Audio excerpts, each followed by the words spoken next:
Oh shit, I'm gonna get flashed.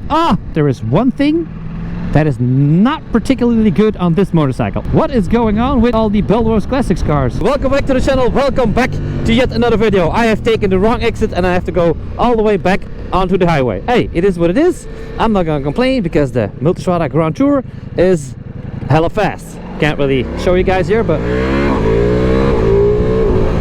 also it is still protected, so I can't do maximum revs and maximum power because it only has 872 kilometers. So I'm also riding it in for Ducati very slowly, very gently, a lot of shifting, a lot of shoring, a lot of riding. Anyway, we're picking up the Desert X in a couple of minutes. We're gonna be riding to Ducati Aarschot for Ducati Benelux. We're gonna be picking up the new Desert X Rally for the next couple of rides. And I want to discuss to you guys today's video the Multistrada Grand Tour versus the Multistrada Rally versus the Multistrada RS. Yeah, it's gonna be like a Multistrada talk right here, but I'll get back to you when we get off the highway. Just like that, we are off the highway because I don't really like riding on the highway. Now, in this video, of course, we're gonna talk about the different Multistradas and what they all can do. And I have to say, I think this is my favorite. It is hard to say, but I really think this is my favorite. Now, I really like the Rally one as well. The more adventurous model has more suspension travel. This one has like 170 and 180 millimeters, and the Rally, the Adventure, has 200 millimeters suspension travel. So it's a little bit more, it's a little bit higher off the ground as well. But this one, I mean, that Ducati Skyhook suspension, that automatic suspension is so smooth, so soft, and this bike is just so easy to ride, like ridiculously. I don't want to say I get BMW Jazz feelings on this, but it is, yeah, compared with the Multistrada RS I took out last week, this is so much more smooth, so much more easy to ride. And I might be getting old, I'm not really sure. I'm becoming 40 years old this year, by the end of the year, December 26th, so sent me gifts. And maybe it's just me and I'm getting old or something, but I prefer this bike more as the Multistrada RS. Now, don't get me wrong, the Multistrada RS is ridiculously fast, but it's such a hooligan bike. It turns me into a testosterone, caffeine-fed, freshly I don't know, it's like, it really buzzes me up. It makes me feel like a hooligan, and I really want to ride it hard because then it becomes fun and becomes crazy. And this bike you just get on, very easy to ride. You can ride it slow, you can ride it hard, it doesn't matter. It does everything it needs to do. But of course, also on the Multistrada Rally, you don't have like this weird box over here. You get a bigger gas tank, 30 liters of gasoline, and on this one it's like 22 liters. And on the Multistrada Rally, there is like, yeah, the box is like on the side, but the box is totally crap. I do have to say that. Ducati makes epic motorcycles. I love all freaking Ducatis. They have that mechanical feeling. Also in the gearbox with this one, it will get a little bit more smooth because, like I said, the bike is brand new. It will get a little bit more smooth, but still, it cannot be too smooth. If it is too smooth, it's not a Ducati. You gotta have that little clock, that little mechanical feeling in the gearbox, and that's also what this bike has. It's like, you know, hello speed camera. Every motorcycle has its own DNA, and that's what I love so much about these brands. BMW has its own character, its own DNA. You can get on an F900 GS, you can get on a 1300 GTS, you can jump on an R18. It doesn't matter if you jump on any of the motorcycles of BMW with blindfolded and you have been riding more motorcycles. You can tell right out the bat like you're on a BMW. You can feel it. They can put me blindfolded on a different couple of Ducatis and I can just say like, all right, okay, this is a Ducati. This feels like a Ducati. And Ducati has not come short when it comes to building the new Multistradas and the Multistrada RS. They keep giving this awesome DNA. It's hard to say, but sometimes I ride motorcycles and I don't have a good feeling with it because I don't have like, it doesn't have the DNA. It's lost its DNA over the years. But with Ducati, it has not. I really what's up, buddy? It's really good. It's really good. It's really hard to say. Now, of course, I am Team Orange, what everybody all say, but I'm also Team Ducati and Team W, and I'm like a modern kind of motorcycle journalist or something like that. And yeah, there's not much besides this thing. This thing I hate. There's like rubber inside, and I'm not a big fan of the case over here. That feels like a little bit flimsy. But for the rest of it, if I have to complain about certain things, there's nothing I can complain about. It's just it's just good. It's like really, really good. Now, like I said before, this one is about 28,000 euros in Belgium. Every country is, of course, different.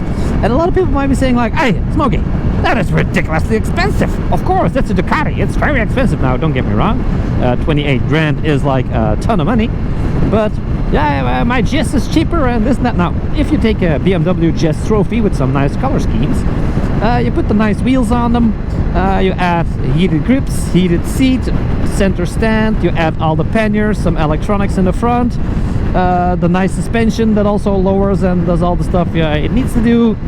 Yeah, I spec'd my own BMW GS some time ago, and I also got about 28,000 euros. So it is, I mean, price versus quality, it's just good. It's just good, and it's about the same as the BMW GS, so you can't really complain about that. What's up, buddy? What's up? So you can't complain about it being more expensive. Now, the Multistrada RS, of course, yeah, I mean, the brakes on that thing, and not only, I mean, it's got a titanium subframe and like very light casted wheels and stuff like that. And the brakes on the Multistrada RS are ridiculous. The stopping power on that, I mean, this one also stops very well. This is, I mean, you can go hard on the brakes and this thing will stop quite fast. But this is nothing compared to the RS brakes. The RS brakes is like, it is a different level. It is a different level. And I always thought like, what can brakes do? They can't really, I mean, they can do a lot. But if they're like somewhat the same size, how much difference can it be? A lot. I have learned in last week's video with the Multistrada RS, brakes are absolutely crazy. So if you have the option to get a good pair of brakes, get them. Like, really get them. Now, Ducati also says that they took out the rubbers underneath the handlebar risers to get like a better feeling with the handlebars and with the front wheel. Now, maybe it's because I consist about 80% of water that I don't feel the difference, or maybe I have to get on one bike and jump on the other. I'm not really sure, but I have no idea. I wouldn't know the difference between rubbers in there or no rubbers. I mean, I don't know. I don't know. Oh shit! I'm gonna get flashed. Oh, I can only do 70. I did like 82. Oh, yeah. That picture is going to be taken by sure. That's gonna be a nice picture though with the new Alpine Stars gear on. Yeah, it's gonna be a nice picture. Anyway, so yeah, they took out some rubbers down there. I don't feel any more vibrations. I also don't want to feel vibrations. So I'm not really sure what's up with that, Ducati. You guys should spend less time on taking out rubbers over there and fix this thing.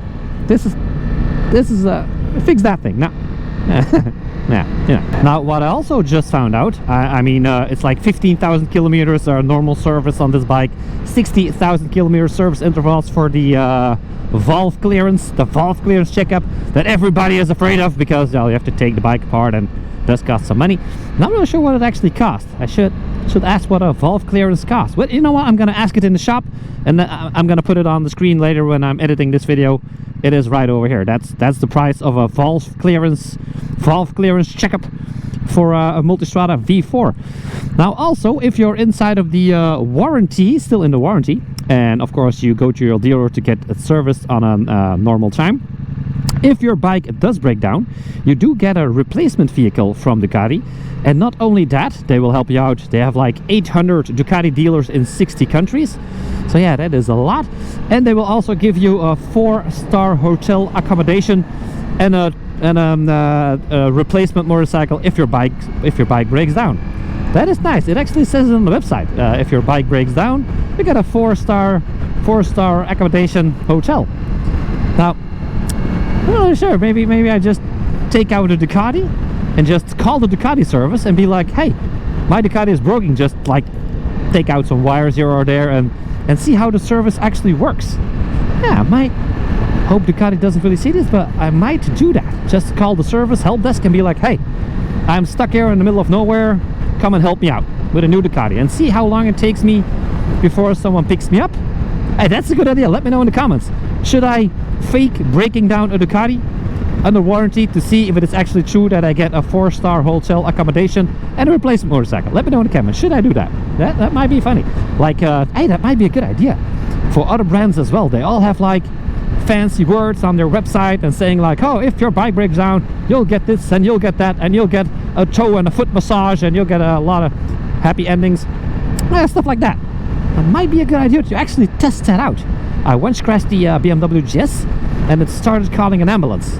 That was pretty good. That was pretty good. I only dropped it like 2 kilometers an hour, but still tried to call me an ambulance. So it does really want to keep me safe. Not really sure where the help desk on this one is, but I don't think it really has one. What in the world is going on these days? What is wrong with a simple bicycle? Golly. Anyway, let's continue our journey. Oh, Belrose Classics car. That is nice. Let's continue our journey to the Ducati store once again to pick up the Desert X Rally. Yeah. Ah, I like this view. I want to have lunch there. I really want to have lunch by the water. Maybe later on. But there was a lot going on. I haven't really had the time to take this bike out for... I was going to do like a 500, 600, 700 kilometer tour in a single day. But yeah, I've been doing so much lately. Also doing some more car videos. So if you're interested, follow me on Supercar Smokey, because I don't want to disturb the motorcycle channel like this with a lot of car content. But between the soup and the patata, as we said, between the soup and the potatoes, it's like a Kempish dialect. That was another fancy car. I'm also doing Supercar Smokey, so we're going to be doing some more car reviews as well. Now, this is something that there is one point. Okay. I have found, you don't really notice it, but there is one thing that is not particularly good on this motorcycle, and that is the rear brake. For some reason, I have to really push really hard on the rear brake. So Ducati for Uncle Smokey. My visor is heating up. So Ducati, 2 things for Uncle Smokey. If you want to make the Grand Tour a perfect bike for Smokey, fix this thing. I don't like this because I can't really open it up fairly good. It doesn't have like a good system to it. The second thing is the rear brake, because the rear brake is for some reason I really have to push it really hard. I don't use the rear brake a lot. I just use it very gently. Use the front brake for like 80% anyway, but I mean, just in case I don't want to slam the rear brake too much. And the third thing that I don't like is, of course, Ducati Connect. Now, most of you, like I said before, everybody puts their own GPS and their own system on it. But the Ducati Connect, just in case you want to use it, it will drain out your battery fast. It's not optimal. It's not optimal. It will get you home if your battery doesn't run out, but I mean, it's not the best. But that's the only 3 things that I can say that I don't like about Ducatis. That is, and especially on this model, is the rear brake, the electronics on the Ducati Connect, and this thing I don't like. But that's it. For the rest of it, everything is just so ridiculously smooth and easy to use. Blind spot indicators and whatnot. I mean, there's only maybe a tiny thing that might be fixed in the future as well. If I can have a little bit of a comment, I can't say everything is good. That's not what I am. Nobody's paying me. Nobody's giving me any money about for saying that Ducati is good or not. Patrick, if you're watching this, you still owe me 100 euros. No, I'm just kidding. So with the cruise control, you can put on the cruise control like this, and it will use its radar systems in the front and in the back to not smash in the truck in front of me, which is fairly cool, of course. But when you're riding with a lot of buddies and you're riding like in the V formation like this, and one of your buddies suddenly comes to the left or something, or you do something like this, the bike will slam on the brakes really hard. And yeah, it does. Yeah, I mean, having radar is fun, so you can't. Let's give it a little bit more gas here. So I can do like, let's put it on 100 kilometers an hour. Look at that. It will not go over 77 because it's looking at the car in front of me. But for example, if my buddy now, like I said, comes to the right here, and here is another of these cars. What is going on with all the Belrose Classics cars? There's like a lot of Belrose Classics cars. There's something is going on. Something is going on. We might stop on the way back with the Ducati Rally, with the Desert X Rally. So now it's making sure that I don't crash in the guy in front of me. But if a buddy of mine now suddenly comes in front of me, when you're riding on the highway, for example, in V formation, yeah, this bike is just gonna slam on its brakes very hard. So they should have an option, radar or no radar. That would be very helpful. That would be very helpful. Now I like this. It's set to 100 and I can't crash in front of me. But like I said, sometimes riding with the buddies, you're doing some long routes, you want to have like, you know, no radar. Now last time some people were also saying, hey Smokey, what about the heat underneath your seat? Now I don't have a heated seat on because most of the people don't really need it, because the V4 has, of course, the cylinder to the back. and the cylinders in the back will heat your tush up just nicely. And on this motorcycle, on the Grand Tour, I have to say, I don't really feel anything. It is only like 14 degrees outside. It's not too hot, it's not summer, but 14 degrees, this is like the average temperature that most of us guys ride, more like 14, 20 maybe. But I mean, the rear seat doesn't get that hot at all. It's not like I'm already burning my ass, so it's pretty good. It also shuts down the rear bank, rear cylinders underneath 15 kilometers an hour. And I have to say, yeah, it's not a problem whatsoever. And also when you're at a standstill, it just shuts off the rear cylinder. But hey, that's what you get. If you're complaining about a little bit heat on the seat because you have like a fat ass high RPM high torque V4 engine, well, that's normal because you have like a V shape. And I mean, the rear cylinders are underneath your asshole. It is what it is. It is what it is. Hey, if you can't stand with that, just go with a 4-cylinder. You need like a 4-cylinder inline parallel, you know. You need that. You need that. Yeah. The car has a sticker on its bumper saying "Proud parents of a D student." D. That doesn't really stand for an A student. That stands for a not a very good student. Well, I don't like schools anyway, and I was a D student, so here I am, riding a Ducati. I also got an AMG GT at my house at the moment. Mercedes gave me the first AMG GT press fleet bike. Yes, said yes. What's up, competition? What is up, competition? No, I'm getting the new GS soon as well, yet again, to take a ride. So yeah, but no, I also have a AMG GT at the house. Mercedes-Benz Belgium was like, hey, Smokey, you want to try out the first press fleet AMG GT? I was like, oh yeah. Does the Pope protect pedophiles from getting in jail? Yeah, absolutely. So yeah, AMG GT at my house, soon on Supercar Smokey as well. Oh, this thing. I could really ride this Multistrada for days and days. Like, oh, it's just so freakishly good. But of course, the question remains, Smokey, is it better as your 1290 Super Adventure R? No, it's not. It's not. Like I said, there is a DNA that needs to fit the rider, and I can put you on a Kawasaki, and that can be like the best Kawasaki for Kawasaki guys ever made, and you can be on it and be like, what the fuck is this? Like, I want to get off. It feels like riding on a nail bed. Like, you want to get off right away. And with Ducatis, the Ducati DNA fits me for 95%. It fits me really good. For a touring motorcycle, it fits me really, really, really good. With the BMW GS, it's also 95% because they're also very comfy, very smooth, very good. They sold like a freaking million motorcycles, and I mean, if they're bad, nobody would ride them. So these bikes are just all ridiculously good. At this point, it's more like, what value do you get for your money, and what DNA fits you the best. And with KTM, it's more like my Super Adventure R. It's very hard to ride. The suspension is more off-road based. So the bike in total is not as good as this one, but that freaking LC8 engine, that V-twin from KTM, that 1290, that will be soon also be a 1390 in the adventure models. Now it's only the KTM Super Duke R 1390 that I will have in about 2 weeks. 1 week, 2 weeks. I will pick up the 1390 Super Duke R as well, Evo, to ride on the road. But I mean, that engine, the 1290 LC8, that fits me so well. It is a very, very aggressive motorcycle. Do I like spending 500 kilometers on a day on it? Absolutely not. I absolutely hate riding 500 kilometers on a single day on my Super Adventure R. It is a little bit too hard. It doesn't have comfy suspension. I put knobby tires on it. Everything is not for long touring. Do I like it just to do like 200-300 kilometers in a day and have an absolute blast? Absolutely, hell yeah. It is an awesome motorcycle. But when I want to do like 500-600 kilometers in a day, or maybe in a week spend a lot of kilometers on it, I would need the Super Adventure S, or to be a little different, that also fits my DNA very well, this one. Ah, this one, yes.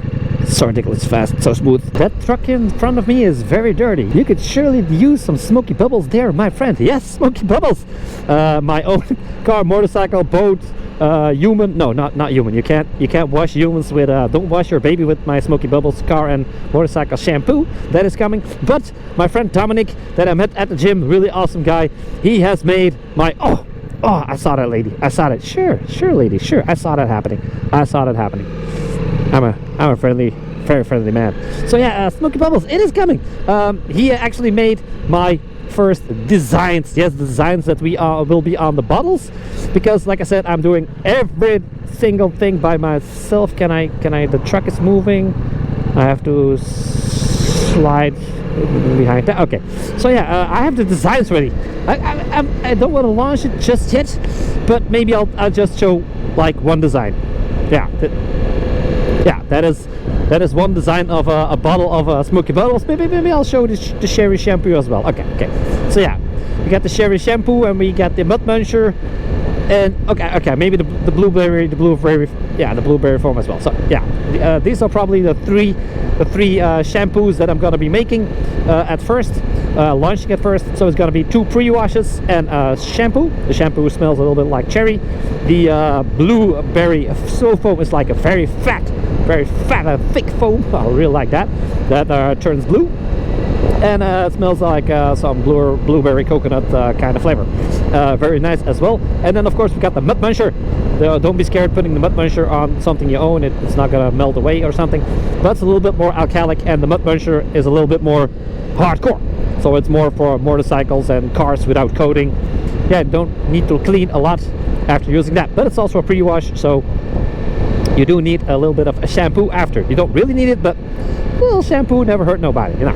So yeah, Smokey Bubbles coming up. Probably gonna launch first in Belgium and the Netherlands in Dutch, and maybe a little bit of English. So maybe Europe first, and we'll see what happens there. It's a big investment. I'm spending a lot of time in this, so yeah, we'll see what happens there. But a lot of you guys have already showed their support, and I really like that. I can only say, like, I come from a shitty factory job. 10 years ago I was working in a shitty factory, no money, but now I have a nice car, driving all these awesome motorcycles, and this is all because of you guys as well. So if you guys leave a like, a shake, it's like a share and a like at the same time. I always hate this. If you see this, brake. You never know what can happen behind the trailer. It's always something. So yeah, like I said, when you like this video, it helps get the video more reach. When this is bad. This is bad because I don't really know the way over here. Anyway, so yeah, if you like, share and subscribe, you can. I'm just gonna do something. This is not legal. We might have to cut this part out. I'm sorry. So anyway, if you like, share and subscribe my video, it will get more reach and get more views, and it will make sure I can keep on doing this. It's as simple as that. So thank you all for your support. Thank you. We are almost at the shop, so I don't really worry about the gas light going on again. It's not the first time that I stole a motorcycle and ran out of gas because I forgot my wallet. I also forgot my wallet today again, so I had to go back and pick up my wallet just in case I needed gas. So I almost screwed up on that again. It's not the first time that I have to push a motorcycle in front of the dealership because I ran out of gas. Yeah, I did that before. Anyway, let's go. And just like that, we are back at Ducati Multistrada. Yeah, buddy. Ooh. Nice Street Fighter V4s, 1199 Panigale. Ooh, 698. Oh yeah. Wait, am I picking up the 698 or the Desert X Rally? I can't really remember. Let's find out. Am I picking this one up? Am I going Super Mortar today? Or Hyper Mortar? I don't know.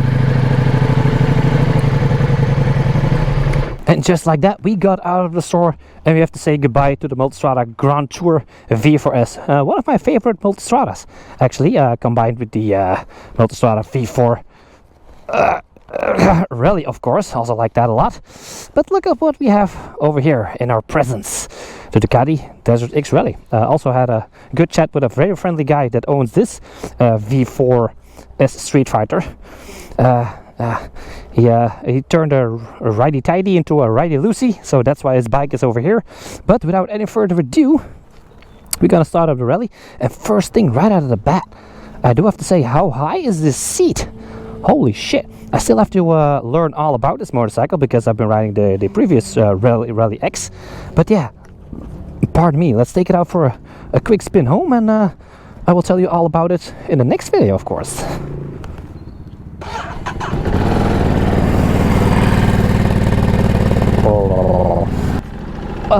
Oh shit!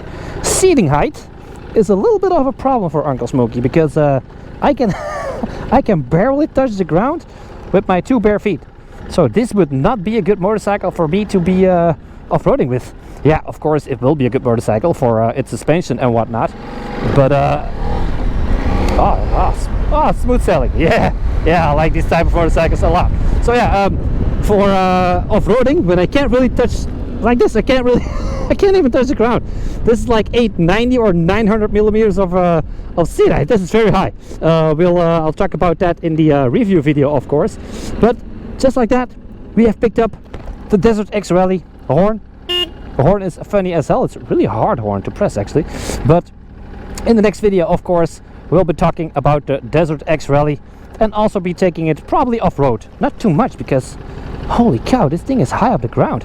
This is something for tall persons, for sure. Anyway, thank you all so much for watching. I'll see you guys in the next one. Stay safe, drive safe. See ya.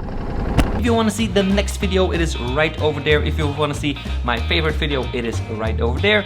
Subscribing is done right over here. And if you want to know all about YouTube, go to smokytube.com. See you guys next one, or click one of these.